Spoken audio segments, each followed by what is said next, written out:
ക്യൂവും ആളുകളുടെ തിക്കും തിരക്കും കാണുമ്പോൾ ഇവിടെ എന്തോ സംഘർഷം നടക്കുകയാണെന്ന് തോന്നണ്ടാട്ടോ. ഇത് കോഴിക്കോട് മെഡിക്കൽ കോളേജിൽ പൊതിച്ചോറ് വിതരണം ചെയ്യുന്ന കാഴ്ചയാണ്.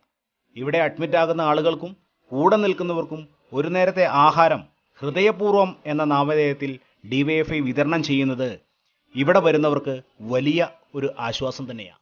ഇവരുടെ പ്രവർത്തനം ഓരോ മേഖല തിരിച്ചാണ്.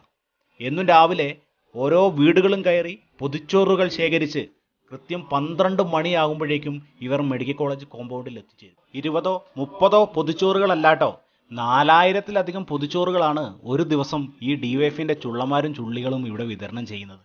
ഇതുവരെ ഒരു ദിവസം പോലും മുടങ്ങാതെ വളരെ ഭംഗിയായി ഈ പൊതിച്ചോറുകൾ ശേഖരിച്ച് ഇവർ വിതരണം നടത്തുകയാണ്.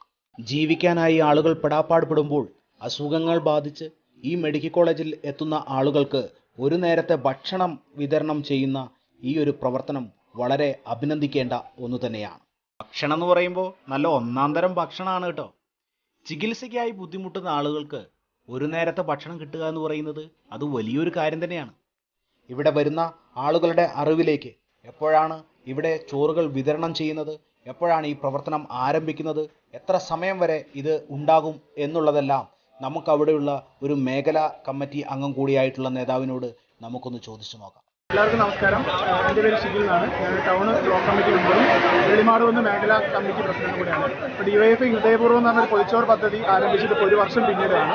അപ്പോൾ ഓരോ ദിവസവും 4000-ലധികം പൊതിച്ചോറാണ് ഞങ്ങളിവിടെ വിതരണം ചെയ്യുന്നത്. 12 മണിയാകുമ്പോഴേക്കും ആളുകളൊക്കെ തന്നെ ഇവിടെ എത്തിച്ചേരുന്നുണ്ട്. കൃത്യം 12 മണിക്ക് തന്നെ പൊതിച്ചോറ് നൽകി 2 മണി വരെയാണ് ഞങ്ങളുടെ പ്രവർത്തനം ഉള്ളത്. മുഴുവൻ ചോറുകൾ കൊടുത്തതിന് ശേഷം മാത്രമാണ് ഞങ്ങൾ പ്രവർത്തനം അവസാനിപ്പിച്ച് പോകുന്നത്. ഇവിടുത്തെ മാലിന്യ കാര്യങ്ങളൊക്കെ തന്നെ സംസ്കരണമൊക്കെ തന്നെ ആ രീതിയിൽ തന്നെ ഡിവൈഎഫ്ഐ ഏറ്റെടുത്ത് ചെയ്യുന്നുണ്ട്. ഇത് തുടർന്ന് ഒരു ദിവസം പോലും മുടങ്ങാതെ തന്നെയാണ് ഡിവൈഎഫ്ഐ ഈ ഒരു കർത്തവ്യം മുന്നോട്ട് പോകുന്നത്. ഇത്ര സമയം വരെ ഇല്ലല്ലോ, ചോറ് തീരുന്നോടെ വരെ നമ്മൾ കൊടുക്കും. ചോറ് തീരുന്നത് വരെ ഞങ്ങൾ കൊടുക്കാറുണ്ട്. ചിലപ്പോൾ 1:30 ആകുമ്പോൾ കഴിയും, ചിലപ്പോൾ 2 മണിയാവും. എന്തായാലും ഒരു പൊതി പോലും ബാക്കിയാവാത്ത രീതിയിലാണ് ഞങ്ങൾ പ്രവർത്തനം ഏറ്റെടുത്തിട്ടുള്ളത്. ഇതല്ലേ മച്ചന്മാരെ ഇടപെടൽ എന്ന് പറയുന്നത്? ഇതല്ലേ കരുതൽ എന്ന് പറയുന്നത്? ഇതല്ലേ പ്രവർത്തനം എന്ന് പറയുന്നത്?